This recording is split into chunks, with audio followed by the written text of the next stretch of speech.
Class 11 का ये BST का क्लास है, ठीक है।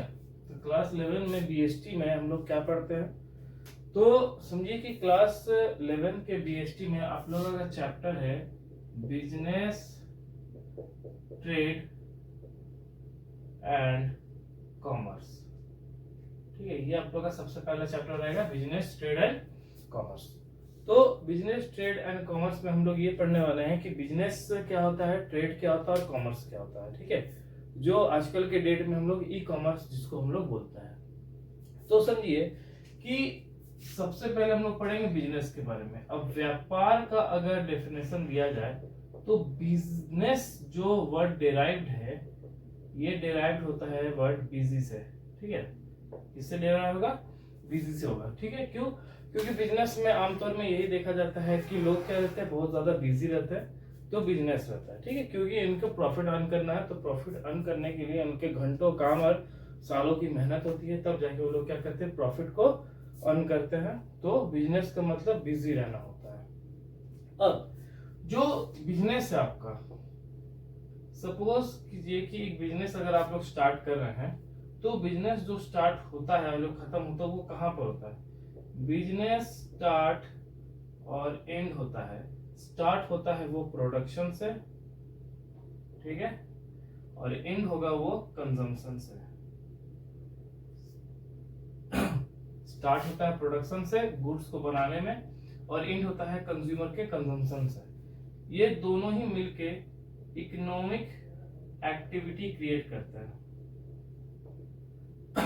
बिजनेस का रूल है कि वो स्टार्ट होगा प्रोडक्शन से और खत्म होगा कंजम्पशन से, और इन दोनों के बीच में जितने भी ट्रेडिंग होते हैं, जितने भी प्रोसेस होते हैं, उनसे क्या एक्टिविटीज होता है, इकोनॉमिक्स एक्टिविटीज होता है, ठीक है।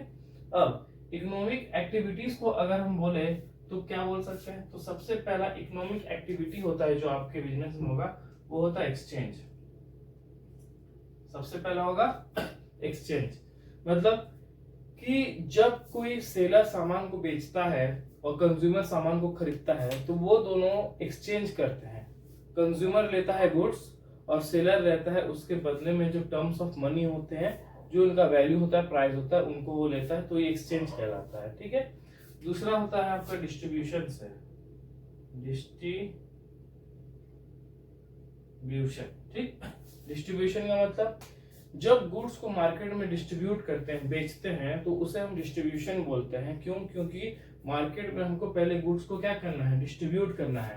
कंज्यूमर तभी आपके गुड्स को परचेस करेगा जब उसको आपके गुड्स इस्तेमाल होते हुए दिखेंगे। मतलब कि अगर मेरा कोई गुड्स है, वो बहुत सारे घरों में या बहुत सारे कंज्यूमर इंडिविजुअल्स पर्संस के द्वारा यूज हो रहा है, कंज्यूम हो रहा है, तो ये दूसरे लोगों को दिखेंगे। ये दूसरे लोग देखेंगे तब जाके वो भी उस गुड्स का क्या करेंगे, डिमांड करेंगे, ठीक है। तो डिस्ट्रीब्यूशन भी आपका क्या रहता है, इकोनॉमिक एक्टिविटी बनता है। तीसरा इकोनॉमिक एक्टिविटी जो है वो सबसे ज्यादा मेन होता है, जिसे हम लोग बोलते हैं प्रोडक्शन और परचेज। प्रोडक्शन और परचेज मतलब गुड्स को बनाना या खरीदना। अब बहुत सारे ऐसे बिजनेस होते हैं जहां पर मैन्युफैक्चरिंग एंड सेलिंग दोनों होता है, या फिर ऐसे बहुत सारे बिजनेस होते हैं जहां पर सिर्फ परचेजिंग होता है। मतलब वो इंटरमीडिएट गुड्स को खरीदते हैं, उन्हें फाइनल गुड्स में क्या करते हैं, कन्वर्ट करते हैं, तब जाके मार्केट में क्या करते हैं, उसे बेचते हैं। और बहुत सारे बिजनेस ऐसे होते हैं जहां पर वो खुद से ही गुड्स को क्या करते हैं, मैन्युफैक्चरिंग करते हैं, खुद से बनाते हैं और फिर खुद से ही क्या करेंगे, बेचेंगे, ठीक। तो ये तीसरा इकोनॉमिक एक्टिविटी बनता है। चौथा इकोनॉमिक एक्टिविटी जो होता है वो सबसे ज्यादा मेन होता है, उसे हम लोग बोलते हैं कंजम्पशन। उसे हम लोग बोलेंगे कंजम्पशन, ठीक। कंजम्पशन कौन करेगा, कंज्यूमर करेगा कंजम्पशन। मतलब समझिए इकोनॉमिक एक्टिविटी कितने होते हैं, 4। पहला एक्सचेंज होना, बाइंग एंड सेलिंग। दूसरा डिस्ट्रीब्यूशन करना, मार्केट में मेरा गुड्स दिखना चाहिए, तब जाके मेरा सामान क्या होगा, और ज्यादा बिकेगा, ठीक। जो दिखता है वही बिकता है। फिर आता है प्रोडक्शन। प्रोडक्शन का मतलब गुड्स को बनाना, और परचेस का मतलब या तो गुड्स को खरीदना, या तो खुद से बना के बेचो या तो फिर खरीद के बेचो, तो ये होता है प्रोडक्शन और परचेज। कंजम्पशन का मतलब जब कंज्यूमर आपके गुड्स को परचेस करके आपके गुड्स को कंज्यूम करेगा, यूज करेगा, तो वो सबसे ज्यादा मेन होता है एक बिजनेस के लिए, एक प्रोड्यूसर के लिए, कि वो उसके गुड्स को क्या कर रहा है, कंज्यूम कर रहा है और यूज कर रहा है। ठीक है, तो कंजम्पशन भी एक इकोनॉमिक एक्टिविटी कहलाता है। अब समझिए कि economic activity are those activity which can earn for livelihood. ठीक, मतलब समझिए कि इकोनॉमिक एक्टिविटी वो एक्टिविटी होता है जो जिसमें हम लोग क्या करते हैं, अर्न करते हैं अपने लिविंगहुड्स के लिए। ठीक, और कुछ ऐसे नॉन इकोनॉमिक एक्टिविटी होते हैं जहां पर हम लोग प्रॉफिट अर्न नहीं करते हैं, लेकिन वो वेलफेयर होता है, सेवा होता है, लव एंड अफेक्शंस में होता है। ठीक है, अब इसे हम लोग किस तरह से समझेंगे, समझिए कि मान लीजिए कि बिजनेस जो है, इकोनॉमिक एक्टिविटी में जो बिजनेस होते हैं वो दो तरह के होते हैं। ठीक है, सबसे पहला जो होता है वो होता है इकोनॉमिक एक्टिविटी, जिससे हम लोग अभी तो पढ़ ही लिए, और दूसरा होगा non economic activity, non economic activity. ठीक, अब ये क्या होता है, इकोनॉमिक एक्टिविटी में ये चार चीज आएंगे। सबसे पहला क्या आएगा, डिस्ट्रीब्यूशन। ठीक, दूसरा क्या आएगा आपका, एक्सचेंज। तीसरा क्या आएगा, प्रोडक्शन और परचेज। ठीक है, और चौथा क्या आएगा आपका, कंजम्पशन। ये आएगा आपका चार इकोनॉमी एक्टिविटी होता है, डिस्ट्रीब्यूशन, एक्सचेंज, प्रोडक्शन, परचेज या फिर कंजम्पशन। ये चार इकोनॉमिक एक्टिविटी होता है। अब नॉन इकोनॉमिक एक्टिविटी मतलब क्या होता है, लव, फेथ और अफेक्शन, ये होता है नॉन इकोनॉमिक एक्टिविटी। अब नॉन इकोनॉमिक एक्टिविटी का मतलब क्या, समझिए, ये वो एक्टिविटी है जहां पर आपको कुछ काम करने के बदले में कोई प्राइज नहीं मिलता, कहीं से इनकम जनरेट नहीं होता, उसे हम लोग बोलते हैं नॉन इकोनॉमिक एक्टिविटी। मतलब समझिए कि जैसे आप अगर कहीं डिनर पे गए अपनी गर्लफ्रेंड के साथ या फिर अपनी वाइफ के साथ, तो आप जहां घूमने जा रहे हैं, आप जहां उसके साथ टाइम स्पेंड कर रहे हैं, उसके बदले में आपको कुछ पैसे नहीं मिलेंगे। ठीक है, क्या एक हाउसवाइफ जब खाना बनाती है तो उसके बदले में हस्बैंड को कुछ पेड करना पड़ता है, पे ऑफ करना पड़ता है? नहीं। क्यों? क्योंकि वाइफ के द्वारा ये लव है, ठीक है ना, ये चाहत है कि वो अपने पति को क्या करेगी, खाना बना के दे, उनको खिलाए, तो ये लव होता है। ठीक है, इसके बदले में कोई प्राइज वो सोचती नहीं है कि मुझे इसके बदले में कोई प्राइज मिलेगा। ठीक, फिर दूसरा क्या है, फेथ। फेथ का मतलब होता है भरोसा। आप सभी लोग भगवान की पूजा करते हैं, श्री राम की पूजा करते हैं, तो श्री राम की जब पूजा की जाती है तो वो फेथ में होती है। ठीक, फेथ के मतलब भरोसे में, चाहत में होता है। ठीक, आप इसे ये भी बोल सकते हैं कि हमें कुछ पाने की चाहत नहीं है, मुझे इसके बदले में कुछ नहीं चाहिए, बस मेरा भरोसा है, मेरा ये एक चाहत है आपकी पूजा करना, तो ये फेथ कहलाता है, लव एंड फेथ। एफेक्शन का मतलब होता है चाहत। आप अगर कुछ करना चाहते हैं किसी के लिए, जैसे आप बहुत कोई जानते होंगे कि अनाथ आश्रम होता है, ओल्ड एज होम होता है, वृद्धाश्रम होता है, तो ये इनका जो सेवा करने का जो एक मोटिव है, ये एफेक्शंस पे है, लव, फेथ एंड एफेक्शंस पे। मतलब ये किसी की मदद कर जो रहे हैं, उसके बदले में ये कुछ चाहते नहीं है, इनके मन में कुछ चाहत नहीं है। तो चाहत तब नहीं आती है जहां पर पैसे नहीं आएंगे। मतलब हम जो कर रहे हैं वो हमें पसंद है, वो हमारी चाहत है, तो हम ये बिना पैसों के करेंगे, तो ये लव, फेथ एंड एफेक्शंस कहलाता है।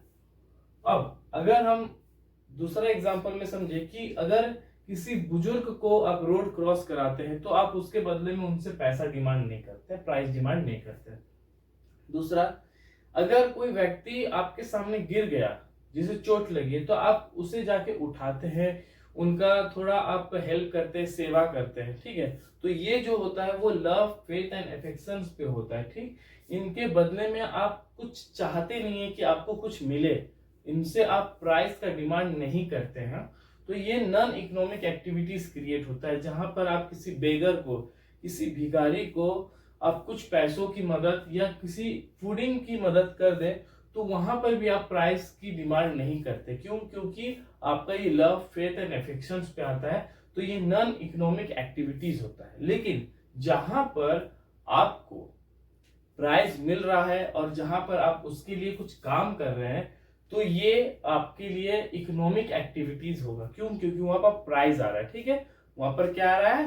प्राइज आ रहा है, तो वो नॉन इकोनॉमिक एक्टिविटी नहीं होगा, वो इकोनॉमिक एक्टिविटी होगा। अब हम लोग समझते हैं कि जो इकोनॉमिक एक्टिविटीज है मेनली वो कहां से जनरेट होती है, उनका सोर्स ऑफ जनरेशन जनरेट कहां पर है। तो समझिए कि अगर मैं कहूं अभी आप लोगों को कि इकोनॉमी एक्टिविटी जो है वो 3 से होते हैं, ठीक है ना, 1, 2 और 3। तो सबसे पहला जो इकोनॉमी एक्टिविटी है वो होता है आपका बिजनेस से, दूसरा होता है आपका प्रोफेशन से, और तीसरा होता है आपका एम्प्लॉयमेंट से, ठीक है। अब कैसे होता है एम्प्लॉयमेंट से, समझिए। बिजनेसमैन अर्न करता है प्रॉफिट, तो प्रॉफिट अगर है तो वो इकोनॉमिक एक्टिविटीज की कैटेगरी में आएगा। प्रोफेशन में क्या होगा? प्रोफेशन में 3 चीज आते हैं। सबसे पहला एक डॉक्टर, ठीक, एक लॉयर या फिर एक टीचर। ये तीनों प्रोफेशन कोर्स है। तो प्रोफेशनल को भी क्या मिलता है? सैलरी मिलता है, पैकेज मिलता है। तो डॉक्टर क्या करते हैं? इलाज करते हैं, उसके बदले में पैसा डिमांड करते हैं, इकोनॉमिक एक्टिविटी।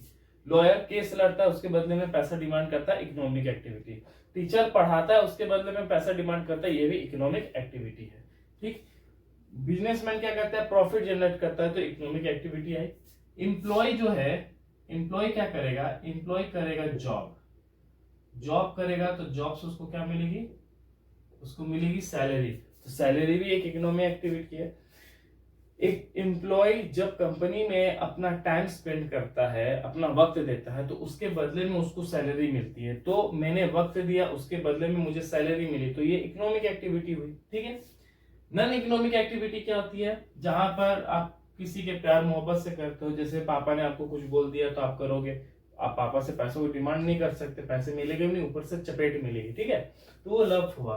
फेथ में मतलब कि आप भगवान की पूजा कर रहे हो, ठीक है ना, किसी की हैप्पी बर्थडे आप सेलिब्रेशन कर रहे हो अपने तरफ से, तो वो फेथ होता है, भरोसे पे होता है, प्यार पे होता है, ठीक। Love faith. अफेक्शन का मतलब चाहत होता है, मुझे ये करने की चाहत है, मैं गरीबों की मदद करना चाहता हूँ, ठीक है, मैं एक ऑर्गेनाइजेशन बनाना चाहता हूँ जहां पर गरीब लोग आके क्या करे, रहे, खाए पिए, मुफ्त में रहे, शिक्षा भी उन्हें मिले। तो ये अफेक्शन होता है। तो लव, फेथ एंड अफेक्शंस में प्राइस आपका वहां पर नहीं आएगा, ठीक है, वहां पर आपका प्राइस का कोई जगह नहीं है। लेकिन इकोनॉमिक एक्टिविटीज में आपका आएगा। इकोनॉमिक एक्टिविटी सबसे पहला बिजनेस, दूसरा प्रोफेशनल, और दूसरा क्या होता है, तीसरा क्या होता है, एम्प्लॉयमेंट, ठीक।